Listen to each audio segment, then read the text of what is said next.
Hi guys, it's Erin, and it's about time for me to do my July wrap-up since it's August 7th or something. I don't actually know what day it is. Whatever. I read 12 books in July. It actually ended up being a pretty decent reading month for me. 12 is sort of an average-ish month for me. I was a little worried there. The first 2 weeks of July were kind of stressful, and then the last 2 weeks of July I was moving, so just busy all around. My little mini weekend readathon that I did for myself in the middle of the month and then booktubeathon at the end of the month were both helpful to kind of give me a push. They definitely got my numbers up, and without those this would have been my worst reading month. But it wasn't. Yay! So a lot of these books I read from the library, so I'll have to show you the covers, and I'm just gonna kind of talk through them kind of quickly. I don't want this to turn into a long video. I tend to ramble, I know, but we're working on it. The first book that I read this month was actually an ebook that I do own. It's The Strange Case of the Alchemist's Daughter by Theodora Goss, and I gave this book 4 stars. I really enjoyed it. It follows Mary Jekyll, the daughter of the now deceased Dr. Jekyll from Robert Louis Stevenson's Dr. Jekyll and Mr. Hyde. Her mother dies and she's left pretty much penniless because her mother had had a long illness and her father's money had been stolen by Mr. Hyde. So Mary, when she's going through her mother's papers, finds a reference to some payments made for Hyde, and Mary wonders if her mother might have been concealing something, and maybe the information would lead to the capture of Mr. Hyde, for which there is a reward. And this investigation leads Mary to meeting some other figures from literary places, including Sherlock Holmes to start, and then as she continues investigating, she meets up with a number of young women who also have had their lives impacted by scientists who have been doing some rather unorthodox and probably unethical experiments. So we hear about the island of Dr. Moreau, for example, and Frankenstein, in addition to and Rappaccini's daughter, in addition to Mary and her father. So that was just a really enjoyable book. It was so much fun. The storytelling was really it's just a fun book. Like, it's not great literary fiction, but the writing is very like clean, and the way the story is told is kind of creative. I've rambled about this quite a lot, so that's all I'm gonna say, but you should definitely go check that one out. The next book I read, I do actually have. It was City of Ashes by Cassandra Clare. This is the second book in the Mortal Instrument series. I'm kind of slowly working my way through them. They're still not my favorites. I don't even know if I could tell you what happened in this one. Let's go to the back of the book. Oh yeah, another one of the mortal instruments is stolen.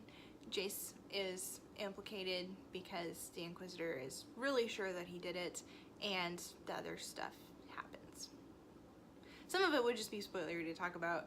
I don't know, these are like fluffy books. They're enjoyable to read, but I don't feel like they're really anything else. Sorry to everybody out there. I know some people just like adore these books, and I think I would have liked them a lot more if I had read them 10 years ago when they had actually come out, because I just like, but compared to a lot of other books that I have read, they're just like, they're okay. I'm gonna keep reading them. I'm not gonna stop, but that's all I really have to say about that one. I gave it 3 stars. The next book I read was from the library. It was The Yiddish Policemens Union by Michael Chabon. It's Chabon. I finally looked it up. I really enjoyed The Yiddish Policemens Union. Not quite as much as Cavalier and Clay, but very much still. This is a mystery and also a kind of what-if history. In this story, the U.S. allows Jews fleeing Europe to settle in the Sitka Peninsula, and they have their own little kind of indeterminate country-ish, like they're a province of the US or something. And so not only is this land reverting to US ownership, but the main character is faced with a mystery of he's a detective, and he is trying to solve one last murder before the reversion happens, but he keeps kind of like running into all of these stumbling blocks, and what seems like kind of a simple case, he realizes is like he's poking some depths that are rippling out, and it was quite interesting to read. I enjoyed the way that Chabon definitely uses a lot of the conventions of the kind of like hard-boiled detective fiction and then adds a literary twist to it. It was a very interesting story, and I definitely recommend it. I gave it 4 stars. The next book I finished, these were all during my mini readathon weekend. The next book I finished was Waking Gods by Sylvain Neuvel. This is the sequel to Sleeping Giants, and I quite enjoyed this one as well. I gave it 4 stars. It's hard to really say anything about it because everything's a spoiler. Stuff happens in the book, and it was good. I'm looking forward to the next one. Then I finished Clockwork Angel by Cassandra Clare. This is the first book in the Infernal Devices trilogy, and I liked this one better than the Mortal Instruments. I think I just like the characters in this story better. This is set in Victorian London, and it follows a young woman named Tessa Gray who shows up after her aunt dies to meet her brother in London, and she's American. And instead of meeting her brother, she's kidnapped by a couple of women who unlock a supernatural power that she has, and eventually she's rescued by the Shadow Hunters of London and kind of falls in with them and learns more about herself and why she was kidnapped and what was kind of going on with that. It was quite interesting. I like these characters better than the Mortal Instruments characters, and I liked the kind of Victorian twist on this. I'm quite intrigued.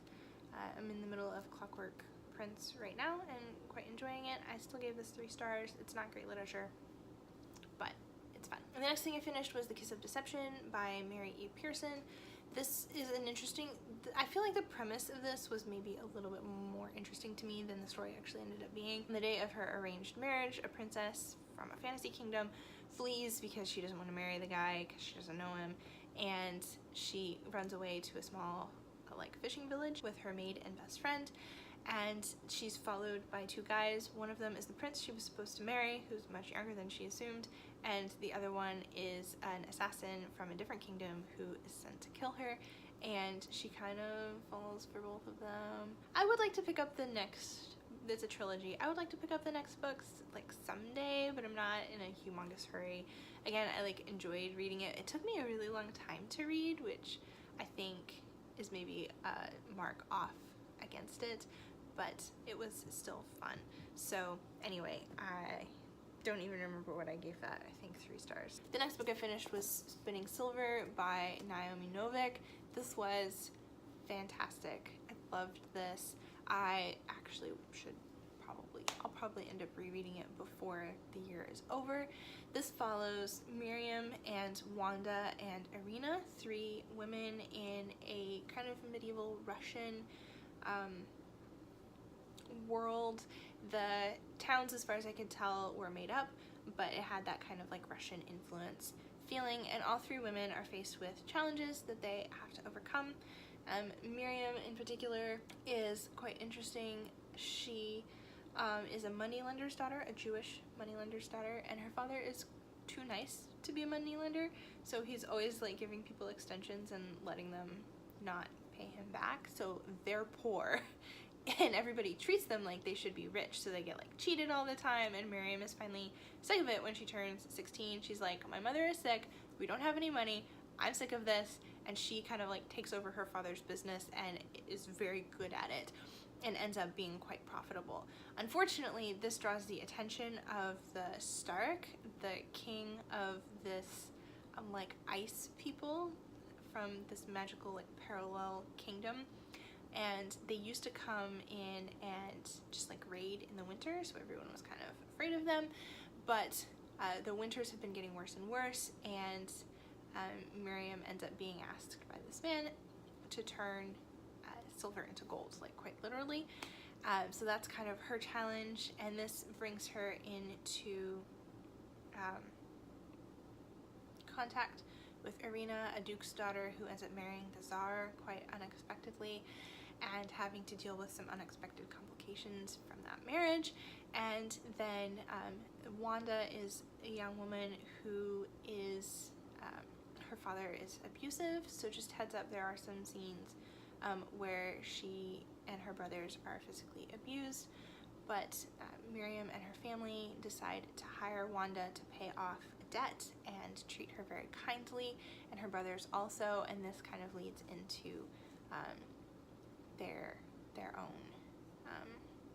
improvements in their lives. It was just a really well told story. It had that fairy tale like quality. I liked the women were strong, but in different ways, and they weren't necessarily those like hard fighter women. They just were doing what they had to do to survive and to get what they wanted, and most of the time that was a better life for their family, really, or for themselves. I just liked the story so much. It was very well told. It was very atmospheric. I think it would be a great story to reread in the winter. If you read Uprooted and didn't like it, I would encourage you to try this one. I really liked Uprooted, but am willing to acknowledge that it definitely had some unevenness, and there were some plot elements that felt a little bit random and maybe unnecessary, but I think Novik has smoothed out all of those problems. I didn't feel any of those kind of like, nothing felt out of the blue. It was a very well done novel, and definitely a new favorite. I gave this 5 stars. As you can tell, I just rambled on it for a long time. The next thing I finished was Fables and Reflections by Neil Gaiman. I think it's Gaiman. This is the 6th book in the Sandman series, or 6th volume in the Sandman series, and to be honest, I don't remember what was in this one. Fables and Reflections actually is a very accurate title. It was a series of fables and reflections on Morpheus's past life, some people in his past. This volume, now that I've read all of them, I know that this is kind of preparing the stage for the next 3 volumes, which kind of like pull everything together.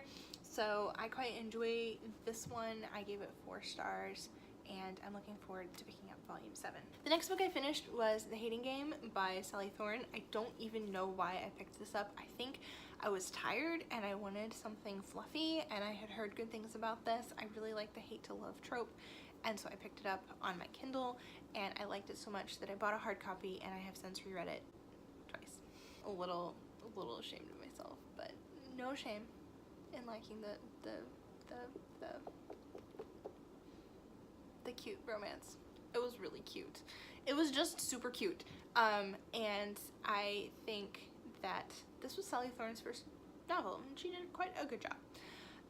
Lucy Hutton and Josh Templeman hate each other. They're the personal assistants to co-CEOs of a publishing company, and they have spent the last year since their kind of 2 respective publishing companies merged, which is why they're co-CEOs. They've spent the last year hating each other and learning about each other so that they can get under each other's skin, and you know it's coming, a surprise, they actually like each other. I just really liked this story. I ramble a lot about it in my Booktubeathon wrap-up, so if you're curious, you can go ahead and watch that. The short version is, I think one of my favorite things is that the story really does focus on the characters, and there's less like physical stuff. I don't mind a good kiss scene, but when it's like every other page, that's too much. I don't want that much. And so I enjoyed this one because there are fewer kissing scenes and more scenes where like they just like, she goes over to his house and they sit on the couch and hold hands and watch TV, and it's just really cute. It feels more realistic, and it's fun to watch them kind of like learn more about each other and to dig deeper and to come to a fuller understanding of each other, and that's kind of the focus of the story. So that's another thing that I liked about this one.